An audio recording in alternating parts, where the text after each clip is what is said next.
Hello and good morning. My name is Rachel Brown, and I am the Director of Youth Ministries at Bethel Lutheran Church. The next 6 weeks, I'm going to be leading us through a series of prayer practices. Now, many of you might have been involved with the treasure hunt in the weeks prior, where each week you would find a new location and you would find some beads and a little card with a prayer. And so it was kind of a fun adventure where you collected these beads. In the last week, then you put all these beads together on this string, and it sort of serves as a rosary or a physical way of practicing prayer. It's a tangible thing you can touch and hold, and that can center you in your prayer life. So we're going to be practicing that together the next several weeks. And today we're going to be focusing on prayers for others. Now, many of you might not have gotten the beads from the last treasure hunt series. So I'm going to give you an example of another thing that you can use for this prayer practice. I have several rocks with me.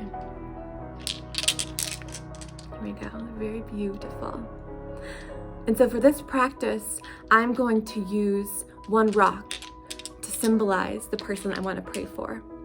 Now, as you do this practice, you may start with one person and then continue on using different beads or rocks or something else to represent different people. But for now, we're just going to do one together so we can walk through it and just give you the idea of how this prayer practice might go. So here's this rock that I chose. It's a beautiful agate. Now, the first thing that we're going to do together is to quiet our mind and our body. Let's take a few minutes to sit in silence, maybe tune into the music, and just be.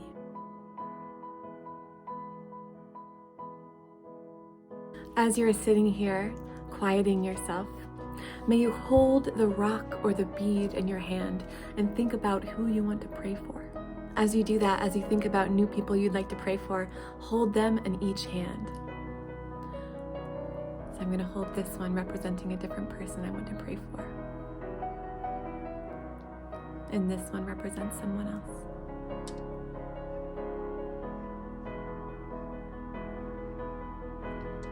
First, I'm going to start with this agate here.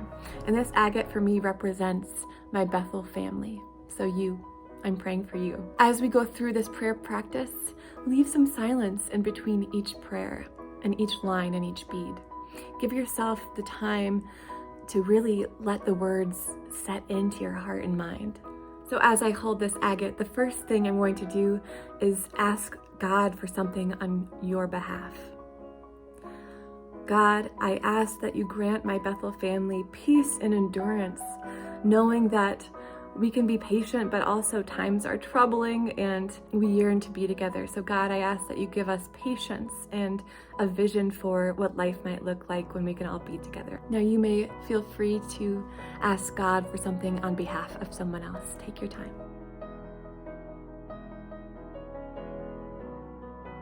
Now we're going to pray to God, thanking God for this other in your life, this person in your life. Talk about why you are grateful for this person. God, thank you for my Bethel family. I feel held and known and loved. I feel wrapped in their arms and I get to know you better through them.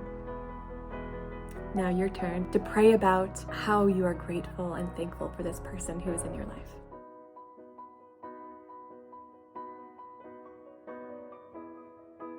Another way that you can pray for this person is to hold them in your heart and to simply ask God to have mercy on them. Maybe you don't always know what you want to pray for, but the good news, my friends, is that the Holy Spirit lives in your heart and is speaking to God on your behalf. God, have mercy on my Bethel family. You know what they need, and let God do the rest.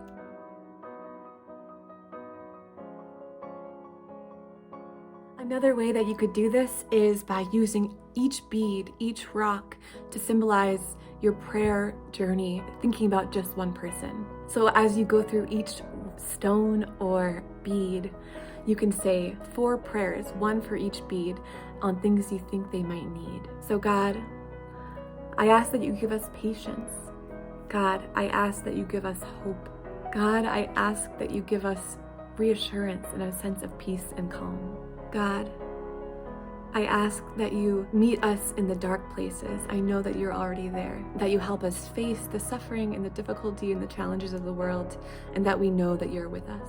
So that's 4 prayers for what I think you, my Bethel family, might need. Next, I'm going to pray with different rocks for things I'm thankful for in my Bethel family. God, thank you for my Bethel family who holds me in love and acceptance. God, I thank you for my Bethel family who accepts me, and they are my tribe, my community, and I know you more through them.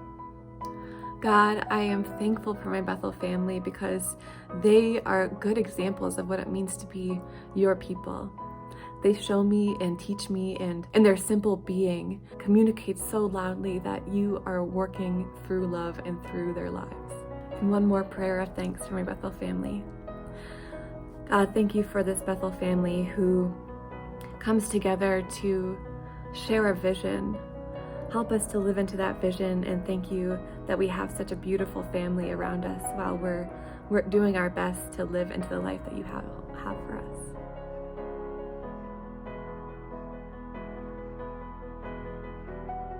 Now, moving through, this is the 9th bead or the 9th stone.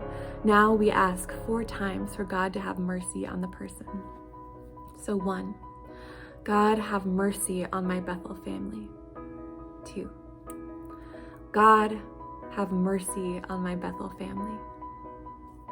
3, God, have mercy on my Bethel family.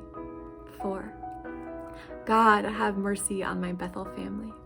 As you are asking God to hold them in God's mercy, may you also hold the image of this person or this group in your mind and wrap them in your loving thoughts.